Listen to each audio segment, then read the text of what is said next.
Pai, do Filho e do Espírito Santo. Amém. O anjo do Senhor anunciou a Maria, ela concebeu do Espírito Santo. Ave Maria, cheia de graça, o Senhor é convosco. Bendita sois vós entre as mulheres, bendito é o fruto do vosso ventre, Jesus. Santa Maria, Mãe de Deus, rogai por nós, pecadores, agora e na hora de nossa morte. Amém. Eis aqui a serva do Senhor, faça-se em mim segundo a vossa palavra. Ave Maria, cheia de graça, o Senhor é convosco. Bendita sois vós entre as mulheres, bendito é o fruto do vosso ventre, Jesus. Santa Maria, Mãe de Deus, rogai por nós, pecadores, agora e na hora de nossa morte. Amém. E o Verbo divino se fez carne e habitou entre nós. Ave Maria, cheia de graça, o Senhor é convosco. Bendita sois vós entre as mulheres, e bendito é o fruto do vosso ventre, Jesus. Santa Maria, Mãe de Deus, rogai por nós, pecadores, agora e na hora de nossa morte. Amém. Rogai por nós, Santa Mãe de Deus, para que sejamos dignos das promessas de Cristo. Oremos, infundi, Senhor, em nossas almas a vossa graça, como vos pedimos, para que nós, que pela anunciação do anjo viemos a saber o mistério de vossa encarnação, paixão e morte de cruz, cheguemos um dia à glória eterna dos céus, pelo mesmo Cristo, Senhor nosso. Amém. Caríssimo irmão e irmã, hoje meditamos a terça-feira da 7ª semana do tempo comum. Escutemos o que nos diz São Marcos. Naquele tempo, Jesus e seus discípulos atravessavam a Galileia. Ele não queria que ninguém soubesse disso, pois estava ensinando a seus discípulos, e dizia-lhes: o Filho do Homem vai ser entregue nas mãos dos homens, e eles o matarão. Mas 3 dias após sua morte, ele ressuscitará. Os discípulos, porém, não compreendiam estas palavras e tinham medo de perguntar. Eles chegaram a Cafarnaum. Estando em casa, Jesus perguntou-lhes: o que discutis pelo caminho? Eles, porém, ficaram calados, pois pelo caminho tinham discutido quem era o maior. Jesus sentou-se, chamou os 12 e lhes disse: se alguém quiser ser o primeiro, que seja o último de todos e aquele que serve a todos. Em seguida, pegou uma criança, colocou-a no meio deles e, abraçando-a, disse: quem acolher em meu nome uma destas crianças é a mim que estará acolhendo. E quem me acolher está acolhendo não a mim, mas aquele que me enviou. Palavra da salvação, glória a vós, Senhor. Caríssimo irmão e irmã, o que hoje temos a meditar, a aprender, a ressaltar talvez de algo que já meditamos para a nossa vida? Vemos o segundo anúncio da paixão. Mais uma vez, os discípulos não estão atentos àquilo que o Senhor quer ensinar, e já aqui há algo para nós. Não é que não conhecemos a paixão do Senhor, conhecemos, mas às vezes mentalmente, como uma história, como um fato acontecido no passado, mas que não meditamos. Não fazemos esforço como santos e como verdadeiros cristãos devemos de fazer, ao estar presentes neste momento de Jesus, meditando, rezando, fazendo companhia, como tantos momentos de oração, em especial na Semana Santa, mas que deve de se estender ao longo de toda a nossa vida, estar em companhia do Senhor, no seu sofrimento, na sua paixão, na sua morte. E assim vivenciarmos com Ele todos os fatos. Mas mais do que isso, o Senhor também tantas vezes quer nos ensinar. Está falando conosco. E nós, como discípulos, estamos tocando em outros assuntos. Conversamos uns com os outros, desviando dos assuntos que o Senhor realmente quer falar conosco. Vemos que Jesus não queria que ninguém soubesse que ele estava com seus discípulos. Por quê? Porque ele estava ensinando. Era um momento de ensino. Mostra claramente que Jesus toma a sua paixão por um tema de um ensinamento prolongado. Mas aqui só vemos um breve resumo que nos coloca São Marcos, assim como os demais apóstolos, aliás, evangelistas. Assim nós devemos de ter presentes. Estamos escutando o que o Senhor quer nos ensinar? Ou estamos, como seus discípulos, apóstolos, no caminho conversando assuntos banais, assuntos da vida cotidiana, que talvez tenham sua importância, mas em algum momento, não o tempo todo, e não nos deixando tocar por aquilo que o Senhor quer nos falar e nos fala. Esta é uma escolha que nós fazemos. Andar distraídos no caminho espiritual ou nos colocarmos na escuta do Senhor, dos seus ensinamentos. E o que temos feito dia após dia? Somente pensado nas fórmulas da vida, no dinheiro, no trabalho, nos prazeres, na saúde, nisso e naquilo, e nos deixado levar por tudo isso, tirando o enfoque daquilo que também Jesus quer nos falar, e não nos colocando no seu discipulado. Recordemos, discípulo é quem? É aquele que aprende do Mestre. Nós temos sido discípulos de Jesus, aprendido realmente dele na oração, na entrega, na escuta, na meditação. E então, no caminho, os discípulos estavam discutindo, talvez até escutaram algo do que Jesus falava, mas começaram a discutir sobre outro tema: quem era o maior? Jesus, recordemos o que já meditamos, já se transfigurou. Antes, no primeiro anúncio da paixão, como ouvimos, disse a Pedro: afasta-te de mim, Satanás. Teve problema com os filhos do trovão, Tiago e João. Então, quem é o maior entre nós? Três não são. Pedro, olha, chamou de Satanás. Os outros dois chamou a atenção. Quem é o maior entre nós? E isto era o que importava. Como muitas vezes também, entre nós, outros temas importam. E queremos ser o maior dentro da igreja, dentro do apostolado, do ministério que exercemos, da pastoral onde estamos. E não deve de ser essa a nossa preocupação. Assim, Jesus vai dar uma explicação. E qual é a explicação? Qual é o sentido da explicação que Jesus dá de quem quer ser o maior?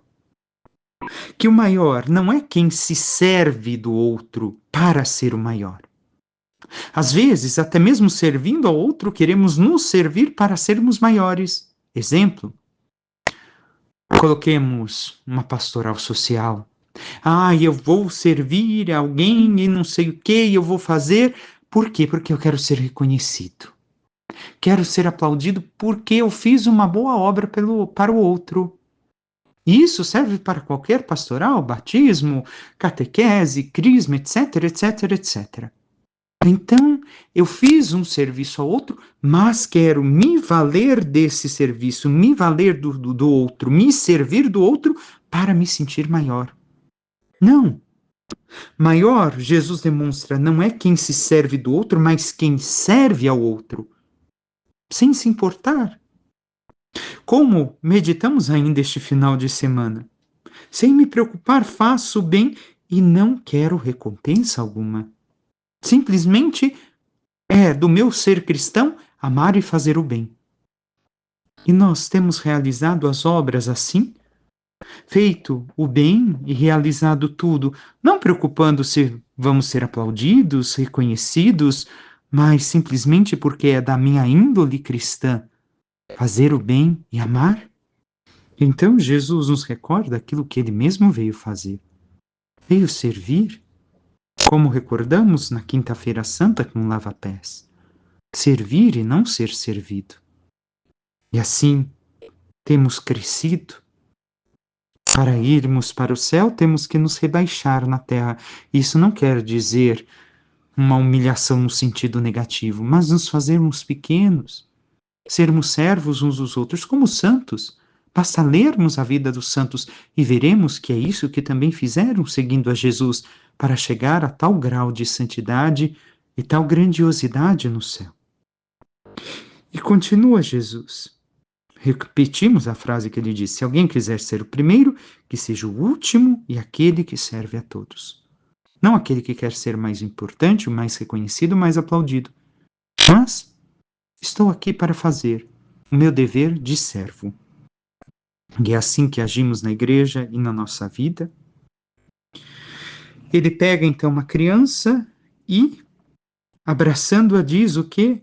Quem recebe em meu nome uma dessas crianças é a mim que está recebendo. E quem me acolher está acolhendo não a mim, mas aquele que me enviou. O que Jesus quer mostrar para nós na realidade de uma criança? Recordemos, uma criança nada pode por si mesmo. Nós devemos de recordar que a criança, na sua realidade mais profunda, que também é isso que devemos imitar de uma criança, quando necessário, quando tem medo, quando tudo se faz difícil, grita para a mãe e para o pai, recorre à mãe e ao pai. Não basta, uma criança não basta a si mesma. E vive se é amado, porque o pai e a mãe são aqueles que lhe cuidam, lhe dão o sustento, lhe alimentam, não produz muita coisa, somente retribuem o amor, a proteção, o carinho que recebem. A segurança da criança está nos seus pais, porque são sua proteção, e sua força está na força de seus pais e não nos seus braços ou no seu próprio ser.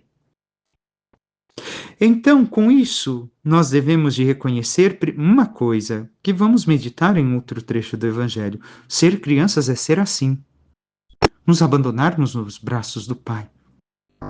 Não acharmos que tudo podemos por nossas forças, porque nós somos melhores, mas sim porque confiamos no Pai, porque Ele é a nossa segurança, porque Ele nos fortalece, nos auxilia, nos socorre e Ele nos sustenta. Mas também devemos de ter presente aqui o que é acolher as crianças. Não é somente a criança enquanto aquele que é uma pequena, como dizer, uma pequena realidade humana, mas também a toda realidade dos irmãos e irmãs. Porque que em nome de Jesus Cristo vale ao outro, por mais obscuro e desprezado que esta pessoa seja, tem o mérito e a recompensa de quem tivesse servido o próprio Filho de Deus.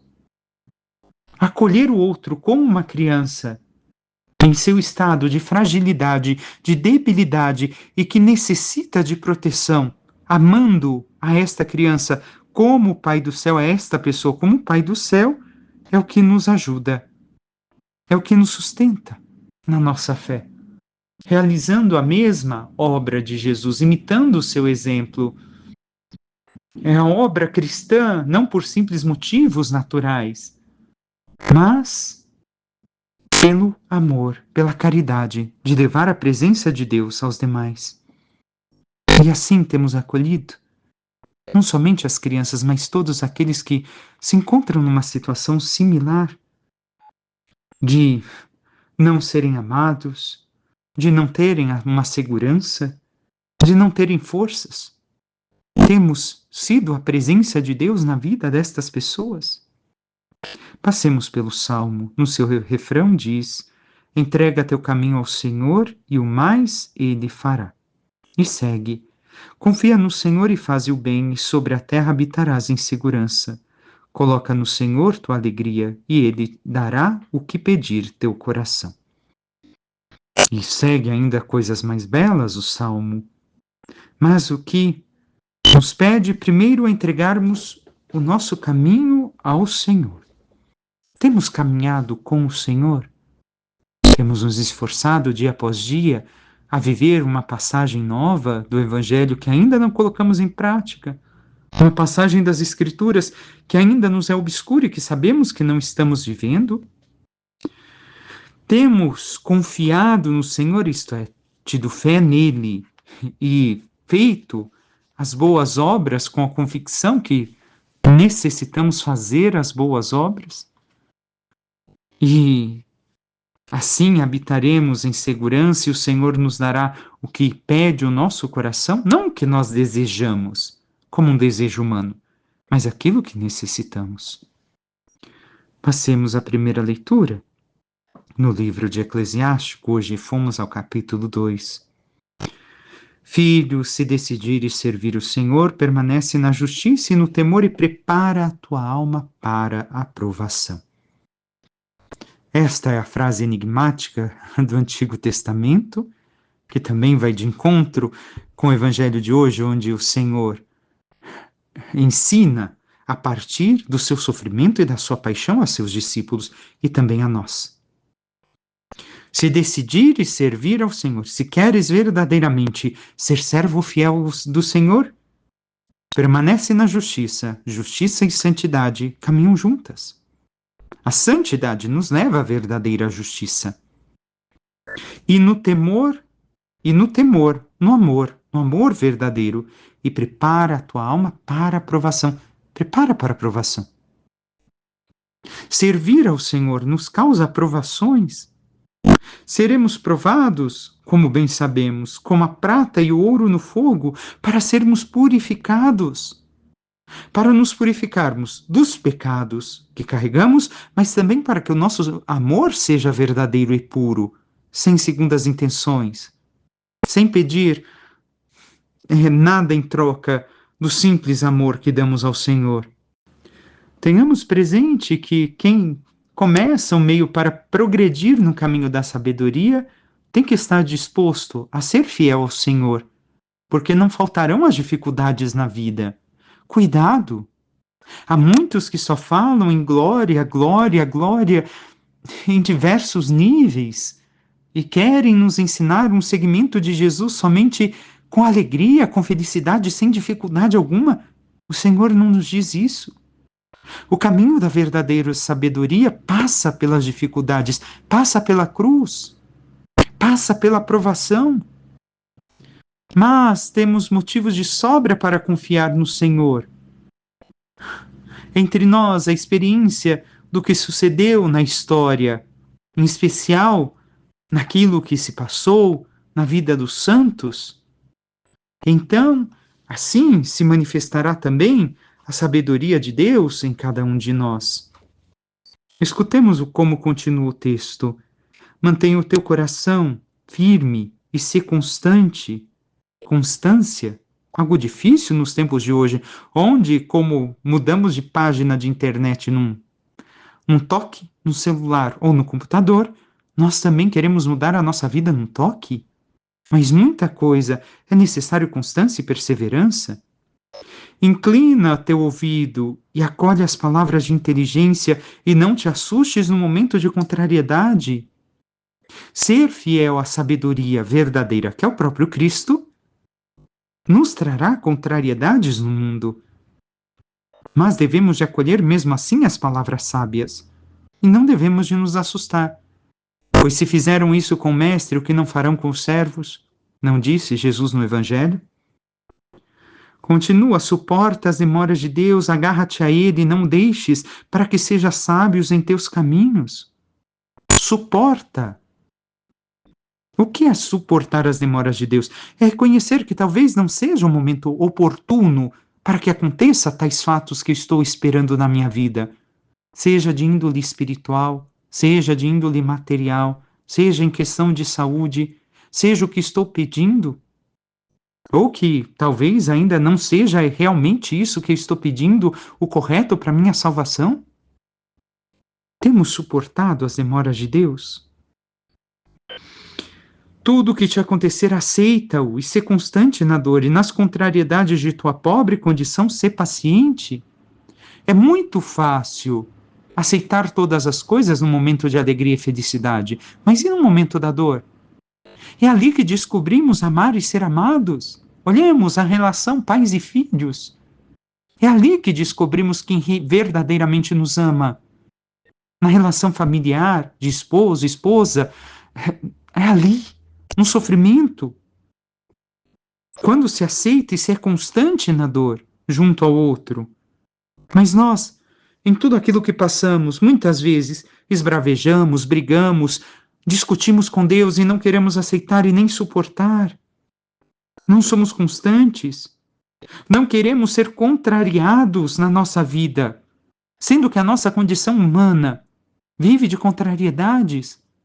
Nós dizemos querer uma coisa, mas fazemos outras, como diz São Paulo. Não faço o bem que quero, mas faço o mal que eu não quero. Somos sempre contrários. E devemos de reconhecer a nossa condição e ter paciência e continuar a nosso caminho com Deus. E ainda diz, pois é no fogo que o ouro e a prata são provados, e no cadinho da humilhação os homens agradáveis a Deus. É ali, É ali que nos mostramos verdadeiramente pessoas que amam a Deus. Na provação, no sofrimento, na purificação de cada dia, na humilhação por sermos cristãos, por estarmos buscando a santidade. E nós, como temos suportado tudo isso? As humilhações, as contrariedades, as dificuldades, as dores, as doenças, como temos suportado? Como algo que está nos purificando para irmos para o céu, para participarmos da glória de Deus? Ou murmurando, reclamando, blasfemando e não suportando tudo aquilo que Deus permite que nos aconteça? Não é que Ele quer o mal, mas Ele permite, porque Ele sabe que do mal pode tirar um bem muito maior para nossas vidas. Recordemos, alguns maus Deus permite que aconteçam, outros nós buscamos. Cuidado. Alguns nós buscamos por aquilo que praticamos. Não foi Deus que colocou na onde estamos, mas fomos nós. E Deus quer nos purificar.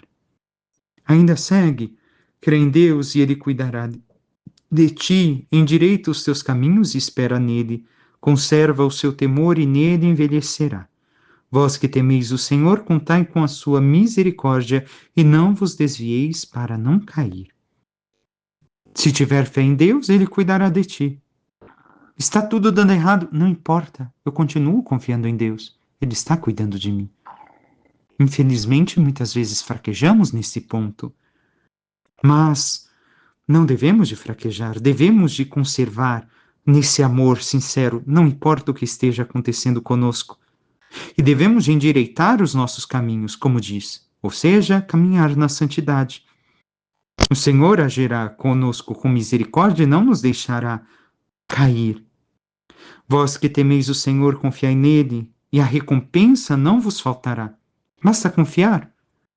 Não esperemos recompensa, em especial a que nós queremos, mas recordemos que ele nos dará algo. E o que existe maior do que a glória sua nos céus? Vós que temeis o Senhor, esperai coisas boas, alegria duradoura e misericórdia. A misericórdia nesta vida e a alegria sem fim na eternidade.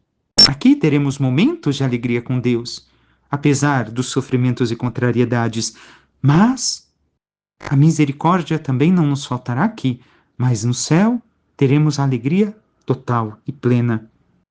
Vós que temeis o Senhor, amai-o, e vossos corações ficarão iluminados, vossas vidas, porque coração é todo o ser. Então a sabedoria que ilumina a inteligência, a mente, as ações, os trabalhos. Se nós tememos o Senhor e o amamos, então a sua luz, o seu Espírito é quem nos guiará, porque nos deixamos iluminar por ele. Considerai, filhos, as gerações passadas e vede quem confiou no Senhor e ficou desiludido? Quem permaneceu nos seus mandamentos e foi abandonado? Quem o invocou e foi por ele desprezado? Pois o Senhor é compassivo e misericordioso, perdoa os pecados no tempo da tribulação e protege a todos os que procuram com sinceridade, não por interesse somente. Nós vemos neste encerramento que devemos de conhecer os fatos do passado. Ou seja, todos aqueles que confiaram no Senhor, sejam nas Sagradas Escrituras, porque quando escrito o livro da sabedoria do Eclesiástico não existia justamente os santos do Novo Testamento, seja todos aqueles que sucederam a vida de Cristo, todos os santos e santas. Olhemos para eles, conheçamos sua história e vejamos que o Senhor nunca falhou com eles, apesar de tudo o que passaram. Sofrimentos, martírio, perseguição, calúnia, difamação, dores, enfermidades, etc, etc, etc. Olhemos para eles e veremos que Deus não os decepcionou, e neles encontraremos a fortaleza para, nos nossos momentos de dificuldade, continuarmos confiando e nos entregando e abandonando nas mãos de Deus. O problema é que muitas vezes, hoje, muitos cristãos têm tempo para séries, para doramas, para isso, para aquilo, mas não buscam ler, assistir, conhecer a vida dos santos mártires e a história da igreja e até mesmo a Bíblia. para ter maior a sua fé no Senhor e perdem, infelizmente, não é que não possam se distrair, mas perdem excesso de tempo nessas coisas e deixam de se aplicar ao conhecimento e crescimento da fé. Peçamos à Santíssima Virgem Maria, nossa mãe, que interceda por cada um de nós e nos ajude a realmente reconhecer o serviço que devemos de fazer ao Senhor, o verdadeiro amor, para que, sendo seus servos verdadeiros no amor, na entrega total, sendo como crianças abandonadas nos braços de seu Pai, possamos também servir no amor aos nossos irmãos e irmãs e também viver na verdadeira sabedoria que é o próprio Cristo, para que, nos aplicando na total entrega ao Senhor, possamos um dia merecer a glória dos céus. Louvado seja nosso Senhor Jesus Cristo, para que sempre seja louvado. Por intercessão da Santíssima Virgem Maria, de todos os santos e anjos de Deus, desça sobre vós, vossas famílias, vosso trabalho e tudo que vos pertence, a bênção do Deus Todo-Poderoso, Pai, Filho e Espírito Santo. Amém. Um excelente dia a todos.